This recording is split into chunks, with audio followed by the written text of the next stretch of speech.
ನಮಸ್ಕಾರ, ನಾನು ಬಸವರಾಜ್. 2023 2018ರಲ್ಲಿ ಕಾಂಗ್ರೆಸ್ ಸರ್ಕಾರ ಅಧಿಕಾರಕ್ಕೆ ಬಂದಿದೆ ಅಂದ್ರೆ ಬಹುಶಃ ಸಿದ್ದರಾಮಯ್ಯ ಹೆಸರು ಹೇಳ್ಕೊಂಡೆ ಕರ್ನಾಟಕ ರಾಜ್ಯದಲ್ಲಿ ಇವತ್ತು ಸರ್ಕಾರಗಳು ಅಧಿಕಾರಕ್ಕೆ ಬಂದಿರೋದು. ಅವ್ರು ನಿರ್ಲಕ್ಷ್ಯ ಮಾಡ್ತಾ ಇದಾರೋ, ಅವ್ರನ್ನ ಮೂಲೆಗುಂಪು ಮಾಡಿದಾರೋ, ಕಾವೇರಿ ನಿವಾಸದಲ್ಲಿ ಕೂಡೆ ಹಾಕಿದಾರೋ ನೋಡಿ. ನಾನು ದಾವಣಗೆರೆಯಲ್ಲಿ ಸ್ಟೇಟ್ಮೆಂಟ್ ಕೊಟ್ಟಿದ್ದೇನೆ.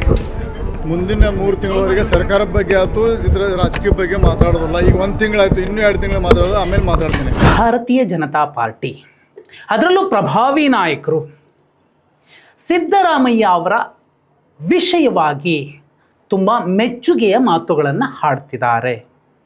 ಅದರಲ್ಲಿ ಮೈಸೂರಲ್ಲಿ ನಿಂತ್ಕೊಂಡು ಮಾಜಿ ಸಚಿವ ಬಿ ಶ್ರೀರಾಮುಲು ಅವರು ಆಡಿರುವಂತಹ ಮಾತುಗಳು ಕಾಂಗ್ರೆಸ್ ಎಚ್ಚರಿಕೆಯಿಂದ ನೋಡಿಕೊಳ್ಳಬೇಕಿದೆ.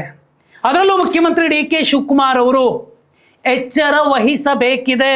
ಅಷ್ಟೇ ಅಲ್ಲ, ದಾವಣಗೆರೆಯಲ್ಲಿ ಬಿಜೆಪಿ ರಾಜ್ಯಾಧ್ಯಕ್ಷ ಬಿ ವೈ ವಿಜಯೇಂದ್ರ ಅವರು ಕೂಡ ಸಿದ್ದರಾಮಣ್ಣ ಅಂತ ಸಂಬೋಧಿಸುವ ಮೂಲಕ ಒಂದು ಅವರ ಬಿಜೆಪಿ ಕಾರ್ಯಕರ್ತರ ಸಭೆಯಲ್ಲಿ ಮಾತಾಡಿರುವಂತಹ ಒಂದು ಮಾತು ಕೂಡ ಕಾಂಗ್ರೆಸ್ ಎಚ್ಚೆತ್ತುಕೊಳ್ಳಬೇಕು ಅನ್ನೋ ಸಂದೇಶವನ್ನೇ ರವಾನಿಸ್ತಿದೆ. ಹೇಗೆ? ಮೇ 25, 2018 ಯಡಿಯೂರಪ್ಪ ಅವರು ವಿಪಕ್ಷ ನಾಯಕರಾಗಿ ಆಡಿದಂತಹ ಒಂದು ಮಾತು. ಅವತ್ತು ಆತ್ರದಲ್ಲಿ ಮುಖ್ಯಮಂತ್ರಿಗಳಾದರೂ ಫ್ಲೋರ್ ಟೆಸ್ಟ್ ಪಾಸ್ ಮಾಡ್ಲಿಕ್ಕಾಗಲಿಲ್ಲ. ಆ ನಂತರದಲ್ಲಿ ವಿಪಕ್ಷದಲ್ಲಿ ಕೂತ್ಕೊಂಡ್ರು, ಕುಮಾರಸ್ವಾಮಿ ಅವರು CM ಆಗಿದ್ರು. ಆಗ ಒಂದು ಮಾತು ಹೇಳ್ತಾರೆ ನೋಡಿ, ಯಾರ ಕೃಪೆಯಿಂದ, ಯಾರ ಸಹಕಾರದಿಂದ CM ಆದ್ರೋ ಆ ನಾಯಕನನ್ನ ಪ್ರಮಾಣ ವಚನ ಸಂದರ್ಭದಲ್ಲಿ ಕೈ ಹಿಡ್ಕೊಂಡು ವೇದಿಕೆ ಮೇಲೆ ಬಂದು ಎಲ್ಲರ ಮುಂದೆ ನಮಸ್ಕಾರ ಮಾಡಲಿಲ್ಲ. ಅಂಥದ್ದೊಂದು ಸಂಸ್ಕಾರ ನಿಮ್ಮಲ್ಲಿ ಕಾಣಿಸ್ಲಿಲ್ಲ.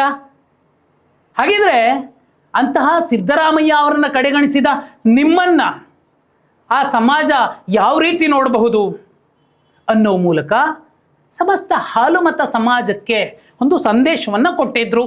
ಆ ನಂತರದಲ್ಲಿ ಏನಾಯಿತು? ಯಡಿಯೂರಪ್ಪ ಅವರು ಮುಖ್ಯಮಂತ್ರಿ ಆದರು, ಬೇರೆ ಬೇರೆನೇ ಲೆಕ್ಕಾಚಾರಗಳಾಗೋದು. ಆದರೆ ಇವತ್ತು ಕೂಡ ಡಿ ಕೆ ಶಿವಕುಮಾರ್ ಅವರು ಮಾಡ್ತಿರುವಂಥದ್ದು, ಅವತ್ತು HD ಕುಮಾರಸ್ವಾಮಿ ಅವರು ಮಾಡಿದ್ದದ್ದು, ಎರಡಕ್ಕೂ ಏನು ವ್ಯತ್ಯಾಸ ಏನಿಲ್ಲ. ಅವರು JDSನ ನಾಯಕರಾಗಿ ಮಾಡಿದ್ರು, ಇವರು ಕಾಂಗ್ರೆಸ್ನ ನಾಯಕರಾಗಿಯೇ ಸಿದ್ದರಾಮಯ್ಯ ಅವರಿಗೆ ಯಾವ ರೀತಿ ಅಪಮಾನಿಸಬಹುದಾಗಿತ್ತೋ ಅದನ್ನು ಮಾಡಿದ್ದಾರೆ. ರಾಮುಲು ಅವರು ಅದನ್ನೇ ಹೇಳ್ತಿರುವಂಥದ್ದು. ಅವರನ್ನು ಕಾವೇರಿಯಲ್ಲಿ ಕೂಡಾಕ್ಬಿಟ್ಟಿದ್ದಾರೆ, ಯಾವ ಕಾರ್ಯಕ್ರಮಕ್ಕೂ ಬರ್ತಿಲ್ಲ. ಅಷ್ಟೇ ಅಲ್ಲ, ಕೆಂಪೇಗೌಡರ ಜಯಂತಿಯ ಸಂದರ್ಭದಲ್ಲಿ ಅವರನ್ನು ವೇದಿಕೆ ಮೇಲೆ ಕರೆತರಬೇಕಿತ್ತು ಡಿ ಕೆ ಶಿವಕುಮಾರ್ ಅವರು. ಆ ಕೆಲಸವನ್ನು ಅವರು ಮಾಡಲಿಲ್ಲ. 2023 ವಿಧಾನಸಭಾ ಚುನಾವಣೆಯಲ್ಲಿ ಕಾಂಗ್ರೆಸ್ ಇಷ್ಟು ಸ್ಥಾನ ಗೆದ್ದಿದೆ ಅಂದರೆ ಅದಕ್ಕೆ ಕೇವಲ ಕಾರಣ ಸಿದ್ದರಾಮಯ್ಯ ಅನ್ನೋ ಮಾತನ್ನು ಬಿಜೆಪಿ ನಾಯಕರು ಹೇಳ್ತಿದ್ದಾರೆ. 2028ಕ್ಕೆ ಆ ಒಂದು ಪ್ರಬಲ ಸಮಾಜ ಸಿದ್ದರಾಮಯ್ಯ ಅವರನ್ನು ತುಂಬ ಅಭಿಮಾನದಿಂದ ನೋಡುವಂತಹ ಸಮಾಜ ಬಿಜೆಪಿಯ ಕಡೆ ನಿಧಾನವಾಗಿ 2-3% ವಾಲ್ ಬಿಟ್ಟರೂ ಕೂಡ ಬಿಜೆಪಿ ಏಕಾಂಗಿಯಾಗಿ ಸರಳ ಬಹುಮತ ಪಡಿಬಹುದು. ರೇ, ಆಪಲ್ ಕಚ್ಚಿ ಎಂಜಲ್ ಆಪಲ್ ಎಸಿತೀವಿ ನಮಗೇನು ಅನ್ನುವ ಫ್ಯೂಡಲ್ ಮನಸ್ಥಿತಿಯಲ್ಲಿ ಅಹಿಂದ ವರ್ಗವನ್ನು ನೋಡಿದರೆ ಏನಾಗಬಹುದು ಅನ್ನೋದಕ್ಕೆ ಸಾಕ್ಷಿ ಬೆಳಗಾವಿಯಲ್ಲಿ ನಡೀತಿರುವಂತಹ ಒಂದು ವಿದ್ಯಮಾನ. ಸದಾನಂದ ದೇಸಿಂಗೆ ಕುರುಬ ಸಮಾಜದ ಆ ಭಾಗದ ಪ್ರಭಾವಿ ನಾಯಕರು. ಸತೀಶ್ ಜಾರಕಿಹೊಳಿ ಅವರ ಜೊತೆಯಲ್ಲಿ ಎಷ್ಟರ ಮಟ್ಟಿಗೆ ಅವರು ಗಟ್ಟಿಯಾಗಿದ್ರು ಅಂದರೆ, ಸಿದ್ದರಾಮಯ್ಯ ಅವ್ರ ಜೊತೆ ಸತೀಶ್ ಜಾರಕಿಹೊಳಿ ಅವರು ಹೇಗಿದ್ರು ಅಷ್ಟೇ ಗಟ್ಟಿಯಾಗಿದ್ರು. ಎಲ್ಲೋ ಒಂದು ಕಡೆ ಒಂದು ಪ್ರೀ ಪ್ಲಾನ್ಡ್ ಕ್ಷಿಪ್ರ ಕ್ರಾಂತಿ ನಡೀತಿದೆ ಅನ್ನೋ ಅನುಮಾನ ಮೂಡಿಸ್ತಿರುವಂಥದ್ದು ಸದಾನಂದ ದೇಸಿಂಗೆ ಅವರು BJP ಸೇರ್ಪಡೆ ಆಗಿರುವಂಥದ್ದು. ಅಷ್ಟೇ ಅಲ್ಲ, ಸತೀಶ್ ಜಾರಕಿಹೊಳಿ ಮತ್ತು ಸಿದ್ದರಾಮಯ್ಯ ಅವರು ಆಂತರಿಕವಾಗಿ ಚೆನ್ನಾಗೇ ಇದ್ದಾರೆ, ಆದರೆ ಪಬ್ಲಿಕಲ್ಲಿ ಜನರ ಮುಂದೆ ಬೇರೆ ಬೇರೆ ಮೆಸೇಜನ್ನು ಕೊಡ್ತಿದ್ದಾರೆ. ಒಟ್ಟಿಗೆ ಕೂರೋದಿಲ್ಲ, ಅದು ಕೂಡ ಟ್ರೋಲ್ ಆಗುತ್ತೆ, ಸುದ್ದಿ ಆಗುತ್ತೆ. ಆದರೆ ಸತೀಶ್ ಜಾರಕಿಹೊಳಿ ಅವ್ರಿಗೆ ಗೊತ್ತು ಸಿದ್ದರಾಮಯ್ಯ ಅವ್ರ ಜೊತೆಲಿ ನಾನು ಹೇಗಿದ್ದೀನಿ ಅಂತ, ಸಿದ್ದರಾಮಯ್ಯ ಅವ್ರಿಗೆ ಗೊತ್ತು ಸತೀಶ್ ಜಾರಕಿಹೊಳಿ ನನ್ನ ತನ್ನ ಜೊತೆಲಿ ಹೇಗಿದ್ದಾರೆ ಅಂತ. ಆದರೆ ಇದರ ಜೊತೆಯಲ್ಲಿ ಅಹಿಂದ ವರ್ಗಗಳ ಆಕ್ರೋಶ, ಸಿದ್ದರಾಮಯ್ಯ ಅವರನ್ನು ಕೆಳಗಿಳಿಸಿ 30 ದಿನಗಳಲ್ಲಿ ದಬ್ಬಾಕಿರುವಂತಹ ಸಾಧನೆ ಡಿ ಕೆ ಶಿವಕುಮಾರ್ ಅವರದ್ದು, ಎಲ್ಲವನ್ನೂ ಕೂಡ ಅಹಿಂದ ಶಾಸಕರು ತುಂಬ ಸೂಕ್ಷ್ಮವಾಗಿ ನೋಡ್ತಿದ್ದಾರೆ. ಸುಮಾರು 30 ಶಾಸಕರ ಲೆಕ್ಕ ಕೂಡ ಈಗ ಚರ್ಚೆ ಆಗ್ತಿರುವಂಥದ್ದು. DK ಶಿವಕುಮಾರ್ ಅವರು ಹೀಗೆ ಮುಂದುವರೆದ್ರೆ, ಒಬ್ಬ ಹಿಂದುಳಿದ ಶಾಸಕ ನನಗೆ ಚಪ್ಪಲಿಲೆಸೆತಿದ್ದಾರೆ ರಕ್ಷಣೆ ಕೊಡಿ ಅಂತ ಕೇಳ್ಕೋತಾರೆ DK ಶಿವಕುಮಾರ್ ಅವರು ಮುಖ್ಯಮಂತ್ರಿ ಆಗಿರುವಂತಹ ಅವಧಿಯಲ್ಲಿ ಅಂದ್ರೆ, ಒಬ್ಬ ಶೋಷಿತ ಹಿಂದುಳಿದ ಶಾಸಕನಿಗೆ ರಕ್ಷಣೆ ಕೊಡಿಸೋಕಾಗದ ಫ್ಯೂಡಲ್ ಮನಸ್ಥಿತಿಯ ಮುಖ್ಯಮಂತ್ರಿ ಅಹಿಂದ ವರ್ಗಗಳಿಗೆ ಇನ್ನೇನನ್ನು ಕೊಡಲಿಕ್ಕೆ ಸಾಧ್ಯ ಆಗಬಹುದು ಅನ್ನುವಂಥದ್ದು ಚರ್ಚೆಯ ವಿಚಾರ.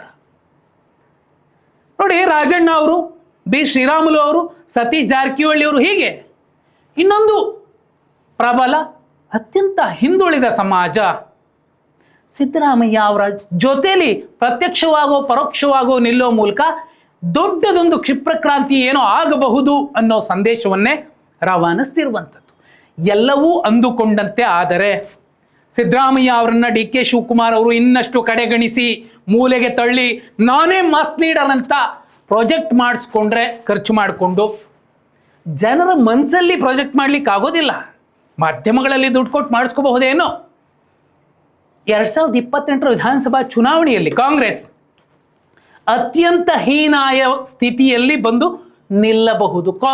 BJP ನೋ ಡೌಟ್ ಈಗೇನು ಹಿಂದುಳಿದ ಸಮಾಜಗಳ ಬಗ್ಗೆ BJP ಮಾತಾಡ್ತಿರೋ ರೀತಿ ಅಹಿಂದ ವರ್ಗಗಳ ಬಗ್ಗೆ ಹಿಂದಾನೇ ಅನ್ಕೊಳ್ಳಿ, ಅವರು ತೋರಿಸ್ತಿರುವಂತಹ ಕಾಳಜಿ, ಅದಕ್ಕೆ ಎದುರಾಗಿ ಹಾಲಿ ಮುಖ್ಯಮಂತ್ರಿಗಳು ಹಿಂದುಳಿದ ವರ್ಗಗಳನ್ನ, ದಲಿತರನ್ನ, ಅಲ್ಪಸಂಖ್ಯಾತರನ್ನ ಧಿಕ್ಕರಿಸ್ತಿರುವಂತಹ ರೀತಿ ಎಲ್ಲವೂ ಕೂಡ 2028ಕ್ಕೆ ಕಾಂಗ್ರೆಸ್ ಈ ಹಿಂದೆ ದೇವರಾಜ ಅರಸು ಬಿಟ್ಟೋದ್ಮೇಲೆ ಏನಾಯ್ತು, ಬಂಗಾರಪ್ಪ ಅವ್ರು ಬಿಟ್ಟೋದ್ಮೇಲೆ ಏನಾಯ್ತು, ಅವರನ್ನು ಕಡೆಗಣಿಸಿದಾಗ ಏನೇನಾಗಿತ್ತು ಕಾಂಗ್ರೆಸ್ ಸ್ಥಿತಿ, ಅಲ್ಲಿಗೆ ಬಂದು ನಿಲ್ಲತ್ತೆ. ನಾನು ಹುಟ್ಟ ಕಾಂಗ್ರೆಸ್ಸಿಗ, ಕಟ್ಟ ಕಾಂಗ್ರೆಸ್ಸಿಗ ಏನು ಹೇಳಿದ್ರೂ ಪ್ರಯೋಜನಕ್ಕೆ ಬರೋದಿಲ್ಲ. ಕಾಂಗ್ರೆಸ್ ಇವತ್ತು ರಾಜ್ಯದಲ್ಲಿದೆ ಅಂದರೆ ಅದಕ್ಕೆ ಕಾರಣ ಶೋಷಿತ ದಮನಿತ ಸಮಾಜಗಳ ಮತಗಳೇ ವಿನಃ ಆಪಲ್ ಕಚ್ಚಿ ಅಂಜಲ್ ಆಪಲ್ ಅನ್ನ ಎಸೆಯುವಂತಹ ನಾಯಕತ್ವಕ್ಕಲ್ಲ ಆ ಜನ ಮತ ಹಾಕುವಂಥದ್ದು. ಪಿ ಶ್ರೀರಾಮುಲು ಅವರು ಇದನ್ನೇ ಹೇಳ್ತಿರುವಂಥದ್ದು. ತೀರ ವಿಜೇಂದ್ರ ಅವರು BJP ರಾಜ್ಯಾಧ್ಯಕ್ಷರು ಇಂತಹ ಸಂದೇಶವನ್ನೇ ರವಾನಿಸ್ತಿದ್ದಾರೆ. ಇದರ ಅರ್ಥ ಏನು? ಯಾರೆಲ್ಲ ಕಾಂಗ್ರೆಸ್ನಿಂದ DK ಶಿವಕುಮಾರ್ ಅವರಿಂದ ಸಿದ್ದರಾಮಯ್ಯ ಅವರನ್ನು ಇಳಿಸಿದ ಮೇಲೆ ನೊಂದಿದ್ದಾರೆ, ಬೆಂದಿದ್ದಾರೆ, ಅವರ ಆಕ್ರೋಶ ಏನಿದೆ ಅದನ್ನ ಮತಗಳಾಗಿ ಪರಿವರ್ತಿಸುವ ಪ್ರಯತ್ನಗಳು ನಡೀತಿದ್ದಾವೆ. DK ಶಿವಕುಮಾರ್ ಅವರು ನಾನು ಹುಟ್ಟ ಕಟ್ಟ ದಿಟ್ಟ ಈ ಕಾಂಗ್ರೆಸ್ಸಿಗ ಅಲ್ಲ, ನಾನು ಶೋಷಿತರ ಜೊತೆ ನಿಲ್ಲುವ ನಾಯಕ ಅನ್ನೋದನ್ನ ತೋರಿಸ್ಕೊಳ್ದೆ ಹೋದ್ರೆ, ಮತ್ತೊಂದ್ಸಲ ಆಪಲ್ ಕಚ್ಚಿ ಎಂಜಲ್ ಆಪಲ್ ಎಸೆಯೋದನ್ನ ನಿಲ್ಲಿಸದೆ ಹೋದ್ರೆ ಕಾಂಗ್ರೆಸ್ಗೆ ಮತ್ತೊಮ್ಮೆ ಒಳ್ಳೇದಾಗಬಹುದು, ಉಳಿಗಾಲ ಇರಬಹುದು, ಬರಬಹುದು. ಇಲ್ಲ ಅಂದರೆ ತುಂಬ ಕಷ್ಟ ಇದೆ. ತೀರ BJPಯ ನಾಯಕರೇ ಅಹಿಂದ ನಾಯಕ ಸಿದ್ದರಾಮಯ್ಯ ಅವರನ್ನ DK ಶಿವಕುಮಾರ್ ಅವರು ಕಡೆಗಣಿಸ್ತಿದ್ದಾರೆ ಅಂತ ಗಂಭೀರ ಆರೋಪ ಮಾಡ್ತಿರೋದು ಒಂದು ಕಡೆ ಆದರೆ, ಬರೀ ಬೆಂಗಳೂರಲ್ಲೇ ಕೂತು ನಾನು ರಾಜ್ಯಭಾರ ಮಾಡ್ತೀನಿ, ಸಾಕು ಬೆಂಗಳೂರು ನನಗೆ ಬಿಡದಿ ಟೌನ್ಶಿಪ್ ಮಾಡಿಬಿಟ್ರೆ ಸಾಕು ಅನ್ನುವಂತಹ ದುರಾಲೋಚನೆನೋ ದೊಡ್ಡ ಆಲೋಚನೆನೋ ಗೊತ್ತಿಲ್ಲ. ಅಷ್ಟರಲ್ಲೇ ಇದ್ದು ಬಿಟ್ರೆ ದಕ್ಷಿಣಕ್ಕಷ್ಟೇ, ಕನಕಪುರಕ್ಕಷ್ಟೇ, ರಾಮನಗರಕ್ಕಷ್ಟೇ ಅನ್ನೋ ಸಂದೇಶವನ್ನ ಅವರೇ ಗಟ್ಟಿಗೊಳಿಸ್ತಾರೆ. ಅವರು ಮಾಸ್ ಲೀಡರ್ ಆಗೋದಕ್ಕೆ ಸಾಧ್ಯ ಇಲ್ಲ ಅನ್ನೋ ಸಂದೇಶವನ್ನ ಶ್ರೀರಾಮುಲು ಅವರು ರವಾನಿಸ್ತಿದ್ದಾರೆ. ಹಾಗಿದ್ರೆ BJP ನಾಯಕರುಗಳ ಈ ಸಂದೇಶ, ಆಕ್ರೋಶಿತರ ಮನಸ್ಥಿತಿ, ಈ ತಾಳ ಮೇಳಗಳೆಲ್ಲ ಒಂದಾಗುವ ಸಂದರ್ಭಕ್ಕೆ 30 ಶಾಸಕರ ದಂಡು DK ಶಿವಕುಮಾರ್ ಅವರಿಗೆ ಟಕ್ಕರ್ ಕೊಟ್ಟು ಬಿಟ್ರೆ ಪರ್ಯಾಯ ನಾಯಕತ್ವ ಬಂದು ಸಿದ್ದರಾಮಯ್ಯ ಅವರನ್ನು ಕೆಳಗಿಳಿಸಿದಂತಹ ಹೈಕಮಾಂಡ್ ಸಾಧಿಸಿದ್ದೇನು? ಸಿದ್ದರಾಮಯ್ಯ ಅಂತಹ ಸಮರ್ಥರನ್ನ ಧಿಕ್ಕರಿಸಿ ಕೆಳಗಿಳಿಸಿ ಅಲ್ಲಿಗೆ ಬಂದು ಕೂತಂತಹ DK ಶಿವಕುಮಾರ್ ಅವರು ಸಾಕ್ಷಿಗುಡ್ಡೆ ನಿರ್ಮಿಸಿದ್ದೇನು? ಕಮೆಂಟ್ ಮಾಡಿ.